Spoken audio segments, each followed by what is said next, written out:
गांव का एक प्रसिद्ध जमींदार रघुवीर सिंह हमेशा अपनी अमीरी और ताकत पर गर्व करता था। एक दिन उसने अपनी हवेली में एक भव्य दावत रखी जिसमें पूरे गांव को आमंत्रित किया। लेकिन उस रात जब सभी मेहमान खाना खा रहे थे, हवेली के पीछे वाले बाग में एक चीख सुनाई दी। रघुवीर जल्दी से वहां पहुंचा।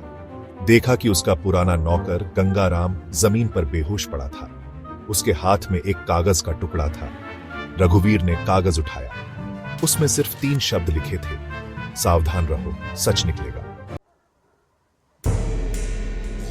रघुवीर की चिंता बढ़ गई। उसने तुरंत गांव के कुछ भरोसेमंद लोगों को बुलाकर मामले को दबाने की कोशिश की, लेकिन उसकी बेटी अनामिका ने सब कुछ सुन लिया।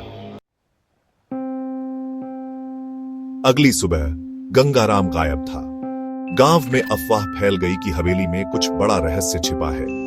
तभी गांव का एक नया आदमी अर्जुन, जो हाल ही में वहां आया था, इस घटना की जांच करने का वादा करता है। अर्जुन ने अनामिका से बात की, जिसने बताया कि गंगाराम कुछ दिनों से परेशान था और अक्सर पुराने कुएं के पास अकेला देखा जाता था। अगली सुबह गंगाराम गायब था। गांव में अफवाह फैल गई कि हवेली में कुछ बड़ा रहस्य छिपा है। तभी गांव का एक नया आदमी अर्जुन, जो हाल ही में वहां आया था, इस घटना की जांच करने का वादा करता है। अर्जुन ने अनामिका से बात की, जिसने बताया कि गंगाराम कुछ दिनों से परेशान था और अक्सर पुराने कुएं के पास अकेला देखा जाता था। अर्जुन ने सुझाव दिया कि वे उस कुएं के पास जाकर देखें। आधी रात को जब सभी सो रहे थे, अर्जुन और अनामिका चुपके से कुएं के पास पहुंचे। वहां उन्होंने एक छिपी हुई सुरंग पाई। सुरंग में दाखिल होते ही दोनों को किसी के कदमों की आवाज सुनाई दी। अर्जुन ने तुरंत अनामिका को पीछे हटने को कहा। दोनों दीवार के पीछे छुप गए। देखा कि सुरंग में रघुवीर सिंह खुद एक संदूक लेकर जा रहा है। धीरे से फुसफुसाते हुए, तुम्हारे पिता पर भरोसा मत करो, सच कुछ और है। S2 Media Group. Person looking confused, child questioning an elder, young person seeking answers from an older man at stock at a distribute_equally पिताजी। सुरंग के अंदर एक बड़ा कक्ष था, जहां कई संदूक पड़े थे।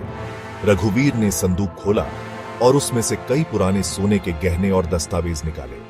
तभी अर्जुन ने चुप्पी तोड़ी, तो यह है तुम्हारे पाप का फल। घबराते हुए, तुम कौन हो और तुम यहां कैसे आए? मुस्कुराते हुए, मैं उस परिवार का बेटा हूं जिसे तुमने वर्षों पहले बर्बाद कर दिया था। यह सब कुछ मेरे पिता का था और अब मैं सच सबके सामने लाऊंगा। रघुवीर ने गुस्से में आकर अर्जुन पर हमला कर दिया। दोनों के बीच संघर्ष हुआ। अनामिका ने हिम्मत जुटाकर गांव वालों को बुला लिया। गांव वालों ने रघुवीर को रंगे हाथ पकड़ लिया। जब संदूक खोले गए तो उसमें से वे दस्तावेज निकले, जिनसे पता चला कि रघुवीर ने अपने स्वार्थ के लिए कई परिवारों को धोखा देकर उनकी संपत्ति हथिया ली थी।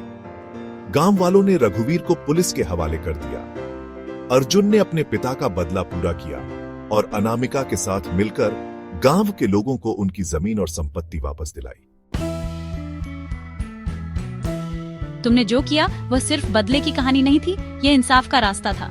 मुस्कुराते हुए, सच छुपता नहीं, कभी न कभी बाहर आ ही जाता है।